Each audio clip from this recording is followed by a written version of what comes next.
ایران نے یہ فیصلہ کیا ہے کہ یہ والی جنگ جو ہے، میں آپ کو پہلے بھی بار بار کہتا رہا تھا کہ ایران کی حکمت عملی یہ ہے کہ ہم اس درد کو برداشت کر سکتے ہیں۔ اچھا، اب دوسری طرف کی کیا حکمت عملی ہے؟ دوسری طرف کی حکمت عملی یہ ہے کہ ایران کی ملٹری اور پولیٹیکل لیڈرشپ جو ہے، خاص طور پہ جس کا تعلق جو ہے فوج، اب اس میں فوج، پچھلی بار انہوں نے فوج پر حملہ نہیں کیا تھا، فوج، IRGC اور پولیٹیکل لیڈرشپ، اس کو ڈیکیپیٹیٹ کیا جائے، اور جو ایران کی حملہ کرنے کی صلاحیت ہے، جس میں ڈرونز بھی آ جاتے ہیں، جس میں سی ڈرونز بھی آ جاتے ہیں، جس میں شارٹ رینج بیلسٹک میسائلز آ جاتے ہیں، میڈیم رینج بیلسٹک میسائلز آ جاتے ہیں، ان کے لانچز آ جاتے ہیں، ان کو جو ہے وہ تباہ کیا جائے، اور اس کے علاوہ ملٹری انفراسٹرکچر جو ہے اس کو تباہ کیا جائے، جی اور انرجی انفراسٹرکچر کو بھی تباہ کیا جائے۔ بالکل اب بالکل ایران نے، آپ نے اگر انٹرویو دیکھا ہے عباس عراقچی کا جو جی کل رات کو آیا، اس کے اندر انہوں نے یہ کہا کہ اب ہم نے ڈسپرس کر دیا ہے اور ڈیلیگیٹ کر دیا ہے۔ ڈیلیگیشن کا مطلب ہے کہ اب سینٹرل کسی جگہ سے آرڈرز نہیں آ رہے، جو براڈر جو انٹینٹ ہے، جو براڈر پلان ہے، جو سویک ہے، وہ بتا دی گئی ہے، اور جو سیل ہے، جو the various battles that our forces will fight, they have been dispersed and ان کو ڈیلیگیٹ کر دی گئی ہے authority. they are now going to select targets and engage them and neutralize them on the basis of whatever the situation is۔ اور یہاں پہ اب صورتحال کھڑی ہوئی۔ جی صورتحال بالکل کھڑی ہوئی ہے۔ آپ نے یہ تو بات درست کہی کہ وجودی جنگ ہے ایران کے لیے، اور یقیناً اگر وہ اس راؤنڈ میں وہ اب کیا اسے بولتے ہیں ہار جاتے ہیں، یا ایران پھر ختم ہو جاتا ہے اگر تو یہ شکست اس میں ہو۔ لیکن اجاز، جو خامنہ ای کو مارنے کا پلان تھا، اور اس کے ساتھ کمپاؤنڈ میں، اور اس کے بعد پھر جو ان کے سکسیسر ہیں ان کے اوپر بھی اٹیک ہو گیا، تو یہ لائن آف سکسیشن کیا ہے اس وقت ایران کے اندر؟ مطلب کتنے درجے نیچے تک انہوں نے یہ بندوبست کیا ہوا ہے یہ کہ دیکھیں، مارتے جائیں گے؟ ہاں ہاں، وہ ان کا یہی ہے۔ ابھی دیکھیں ایگزیکٹ لائن آف سکسیشن کا تو ہمیں نہیں پتا، 6-7 جو ہے وہ مین نام تھے اس وقت، تو علی لاریجانی جو ہیں وہ ہی is the one on top۔ Calling the shots. جی ہاں، اور ہمیں یہ بھی نہیں پتا کہ انہوں نے یہ ریڈنڈنسیز کس طریقے سے کریٹ کی ہیں، کیونکہ ریڈنڈنسیز تو انہوں نے کریٹ کرنی ہے۔ پچھلے سال کی جنگ کے بعد سے ہمیں یہ بھی معلوم ہے کہ اس جنگ سے جو انہوں نے سبق سیکھے، اور ان کا جو اطلاق کیا اپنی پولیٹیکل اسٹریٹجک حکمت عملی پہ بھی، اور اپنی آپریشنل حکمت عملی پہ بھی، اور پھر جو ٹیکٹیکل آپ کی جو حکمت عملی ہوتی ہے جہاں پہ ایکچولی لڑائی لڑی جاتی ہے،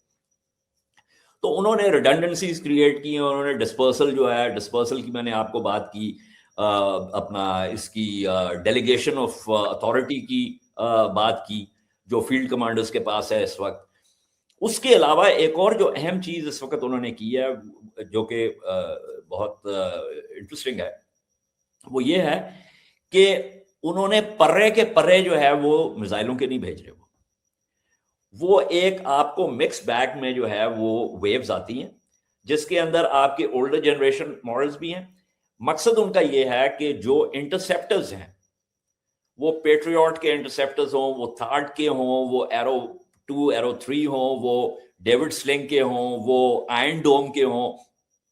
یہ ان انٹرسیپٹرز کو جو ہے وہ ایگزاسٹ کیا جائے۔ اب یہ بھی ایک لڑائی جو ہے وہ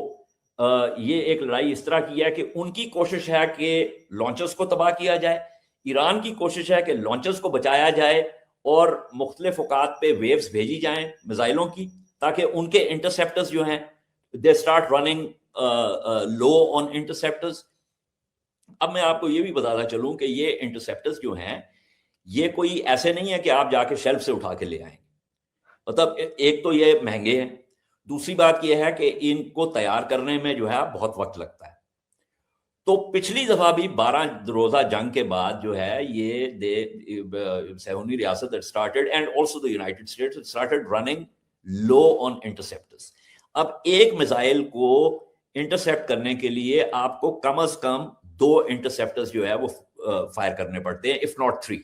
ٹھیک. تو اب یہ ایک بلی چوہے کا کھیل ہے کہ یہاں پہ لانچرز ڈسٹروائے کرنے ہیں تاکہ ان کی صلاحیت جو ہے وہ میزائل فائر کرنے کی وہ ڈیگریڈ ہو, اور ایران نے اپنے لانچرز کو اور میزائلوں کو بچانا ہے, لانچ سائٹس کو بچانا ہے تاکہ وہ میزائل لانچ کر سکیں اور انٹرسیپٹرز کا جو سٹاک ہے اس کو ڈپلیٹ کر سکیں. یہ اب بنیادی طور پہ لڑائی جو ہے وہ یہاں پر کھڑی ہوئی ہے, اور اس کے اندر انہوں نے ریڈنڈنسیز کریٹ کی ہوئی ہیں کہ اگر یہ بندہ جو ہے وہ شہید ہوگا تو اس کے بعد کون ہوگا, اس کے بعد, اور فورسز کو جو ہے انہوں نے ڈیلیگیٹ کر دی اتھارٹی اور ان کو ڈسپرس کر دی. جی لیکن اجاز اس میں معاملہ یہ ہے کہ یہ کتنی دیکھیں نا انڈیفینیٹلی تو نہیں چل سکتا. پہلے ہم یہی بات کر رہے تھے, ادھر اس سائڈ سے بھی یہ پرابلم ہے, اس سائڈ سے بھی یہ پرابلم ہوگا, تو اور ایران کی بھی کیپیسٹی جو ہے وہ انلیمیٹڈ نہیں ہے. پھر دوسری بات یہ کہ چائنا اور رشیا جن کے بارے میں یہ خیال تھا کہ شاید وہ اس میں کوئی رول لوگوں کی ایک تاثر تھا, خیر وہ نہیں کوئی ایکٹیولی تو اس میں پارٹیسپیٹ نہیں کر رہے اس پورے, چائنا بالکل سائڈ پر ہے, لیکن کتنا اس میں کوئی مستقبل قریب میں یہ ہو سکتا ہے کہ چائنا اس میں کود پڑے ڈائریکٹلی یا انڈائریکٹلی؟ چائنا اس میں نہیں کودے گا. دیکھیں چائنا کے لیے ایک بہت بڑا مسئلہ اس حوالے سے ہے کہ چائنا کے بہت سارے تیل کا جو دار و مدار ہے وہ ایران کے تیل پہ اور روس کے تیل پر ہے. تو روس سے تو خیر وہ آ رہا ہے. دیکھیں روس جو ہے وہ اس کی کوئی اسٹریٹجک ملٹری الائنس نہیں ہے ایران کے ساتھ, ایک اسٹریٹجک پارٹنرشپ ہے لیکن الائنس نہیں ہے. میں نے پہلے بھی اس پروگرام پہ بار بار کہا تھا کہ ملٹری الائنس کا جو مطلب ہے نا وہ بالکل فرق ہوتا ہے, اور اس کے اندر انٹرآپریبلٹی ہوتی ہے, اس کے اندر اور بہت سی چیزیں ہوتی ہیں, اس کے اندر بیسز ہوتے ہیں, آپ اسٹیشن کرتے ہیں, بہت ساری چیزیں ہوتی ہیں. اس طرح کی کوئی چیز نہ تو ایران کی چین کے ساتھ ہے, نہ ایران کی روس کے ساتھ ہے. ایک بات, جو بیڈو سسٹم ہے ایران کا وہ چین کا, وہ چین نے پچھلے سال کی جنگ کے بعد ایران کو رسائی دے دی تھی اس سسٹم کی, تاکہ دیکھیں نا انفارمیشن از پاور. یہ جو ابھی ڈی کیپیٹیشن سٹرائکس بھی ہوئی ہیں جو صہیونی ریاست نے کی ہیں, جو کہ بیروت میں بھی انہوں نے کی ہیں آج سارا دن. اب حزب اللہ نے جب یہ براج لانچ کیا اس کے بعد انہوں نے دائیا کو دوبارہ سٹرائک کیا, حزب اللہ کے ایک میجر کمانڈر کو انہوں نے شہید کیا. انفارمیشن از پاور, کہ کون کہاں پہ ہے, کس وقت ہے, اس کی نقل و حرکت کیا ہے, اس کو کس وقت جو ہے اس کے اوپر حملہ کیا جا سکتا ہے. ابھی آپ نے ڈین کین کی جو پریس کانفرنس تھی اس میں ایک چیز آپ نے نوٹ کی ہوگی کہ جو ایچ آور ہے, ایچ آور جو ہے وہ کہا جاتا ہے وہ لمحہ, وہ گھڑی جس وقت کامبیٹ آپریشن شروع ہو جاتے ہیں. ڈی ڈے وہ دن ہے جس دن شروع ہونے ہیں, اور ایچ آر وہ لمحہ ہے جس وقت جو ہے وہ آپ شروع کرتے ہیں. تو اس کے اندر جو اس نے دو باتیں بہت اہم کی, اسپیس کام اینڈ سائبر کام, کہ ایچ آر کا جو آغاز ہوا ہے, بلکہ آئی وڈ سے کہ this is pre H hour, immediately before that moment major combat operations begin, کہ اس وقت جو ایران کی صلاحیت ہے دیکھنے کی, سننے کی, اور مطلب دشمن کو دیکھنے کی, دشمن کو سننے کی, اور آپس میں جو کمیونیکیشن ہے اس کو ڈیگریڈ کیا انہوں نے through space comms and cyber comm, اور انفارمیشن از پاور. تو اب یہ ایک بلی چوہے کا کھیل ادھر بھی ہے, اور وہاں پر حالانکہ ایران نے اپنی سائبر صلاحیت جو ہے وہ بہت بڑھائی ہے. یہ جب سٹکس نیٹ کا واقعہ ہوا تھا نتانز میں, اس زمانے تک ایران کے پاس کوئی ایسی خاص صلاحیت نہیں تھی سائبر کی, سائبر وارفیئر کی, لیکن اس کے بعد ایران نے بیٹھ کر اس کے اوپر بہت کام کیا, اور ایران جو ہے it is one of the top cyber warfare ملک ہے جو سائبر وارفیئر کر سکتے ہیں. اس کے باوجود امریکہ کی جو صلاحیت ہے اسپیس کام کی یا سائبر کام کی وہ بہت زیادہ ہے, اور اس لیے یہ اب ہم نے دیکھنا ہے کہ یہ جو تھیٹر ہے, یہ جو ایتھر کا جو تھیٹر ہے, اس کے اندر یہ لڑائی کیسے جائے گی.